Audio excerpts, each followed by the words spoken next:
fantastic meeting. So I'll be having a news conference after we're finished today about 4:30, 5 o'clock. And I assume most of you will attend. But a lot of things have been determined and some things haven't, frankly. We attacked very powerfully last night the very dangerous people from Iran. They're sick. There's something wrong with them. And we said, go and do your funeral stuff. And instead of that, they start shooting rockets at ships yesterday. And so we hit them very hard last night, very hard. I would say 20 to 1, 20 times tougher. I told them every time you hit, we hit. And of course, they're dirty players, so they go after everyone, probably including me. I've been number one on their list for years. And they're a bunch of scum. You want to know the truth? They're scum. And so we don't like them. I don't like them. And they're evil people, and it's the denuclearization of Iran. And we're going to denuke it. We're not going to let them because they're crazy, and they can't have a nuclear weapon. And they go around killing people. They've killed thousands and thousands of our soldiers. They've killed hundreds of thousands of innocent people. They had the roadside bomb, Soleimani. I took care of him, first term. And that was a big thing, because I think he probably would be a lot stronger had he been around, because he was a bad guy, but he was an evil genius, but a bad guy. And he was the father of the roadside bomb. The roadside bomb is a bomb that goes on when you're driving your little vehicle around, and it goes on and you have no legs, no arms, and no face. And they've killed thousands and thousands of people. Even the SS Cole was theirs. You remember that disaster. So I don't like them at all. And frankly, I think we waste a lot of time with them. I think we should just do our business. Can you imagine? They start shooting bombs, actually missiles at ships yesterday. Saudi Arabia, Kuwait, a couple of others. And I don't think they know what the hell they're doing. But they're bad people, very bad people. I think they're incompetent, by the way. Because if they were competent, they would have made a deal a long time ago. Like, how about 47 years ago? So they've been in trouble for 47 years, and we took out their first set of leaders. We took out their second set of leaders. They want to take out the U.S. leader, me. I'm on every list. I saw a thing this morning. I'm on every single one of their lists. And so far, I guess I've been a little bit lucky, but that maybe doesn't last very long, because that's the way it goes. But we have great people. But these are evil, sick people, and we have to rid their cancer. Their cancer. And you know what you do? You got to cut out cancer early. And that's the way I feel. And I want to thank Mark. He's been a great Secretary General of NATO. I'm not happy with NATO because of what they did with Greenland. And I'm not happy with NATO because of the fact that they didn't want to help us with the number one state sponsor of terror, that's Iran. They were unwilling to help us. Now, in all fairness, I didn't speak to Mark about it. I think if I did, it might have been different. But we didn't need help.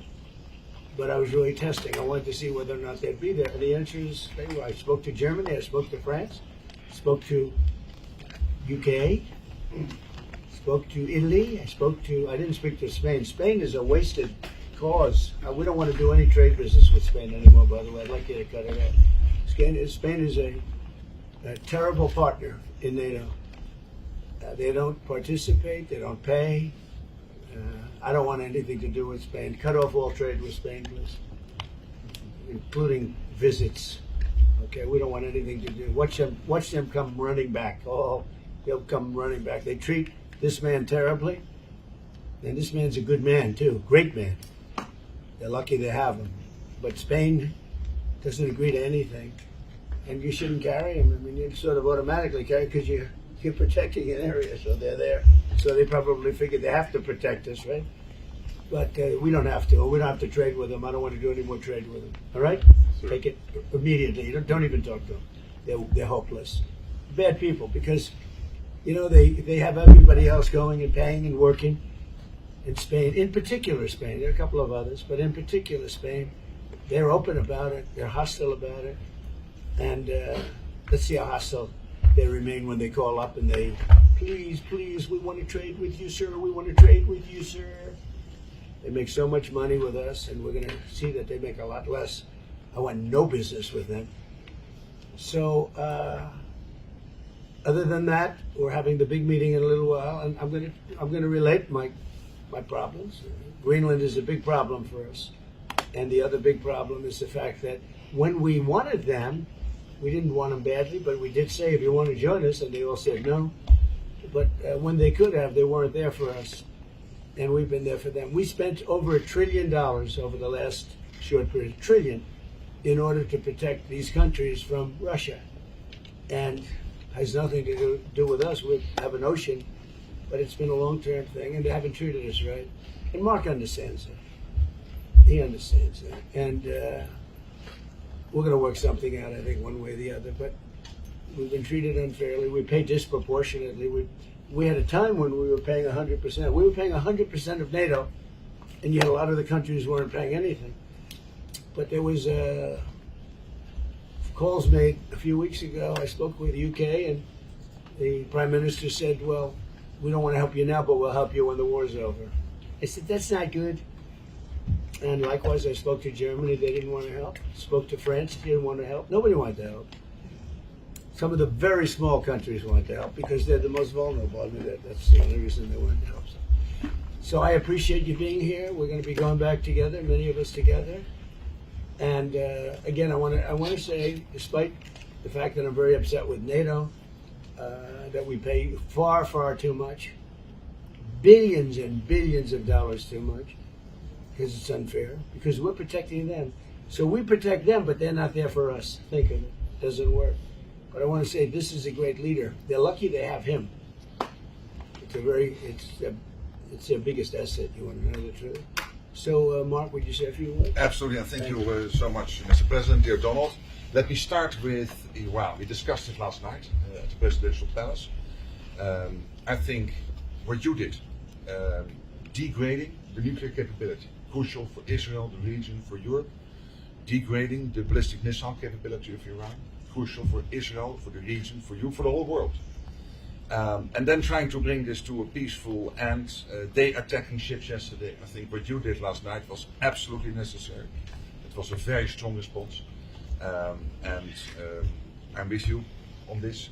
It's really important. When it comes to NATO, what you have achieved, and this is a huge win. And I just want to say this again: the last 2 years, Canada and European NATO nations spending $215 billion more in 2024 and 2025 and 2026 compared to 2024.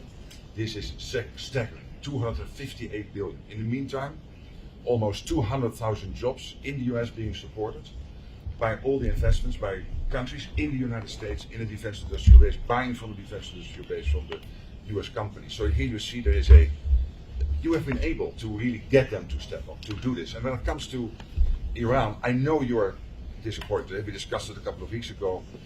I would say these are isolated cases. 5,000 planes taking off from European airports in support of Epic Fury. It was Europe as one big platform of power projection for the United States, helping with Epic Fury, including countries you mentioned, Germany from day one, France, and many others. We discussed the Bucharest airport, which was closed for a couple of days for commercial traffic because you needed it for Epic Fury. And they were the United Kingdom wouldn't let us use the island for 2 weeks, so we had to fly back. No, so I'm saying you're right, there are isolated and cases. Italy was very bad having to do with their bases, as you know, and a couple of others. So but still, generally 5,000 is huge. And you mentioned Spain. Even you got Spain to pay 2%.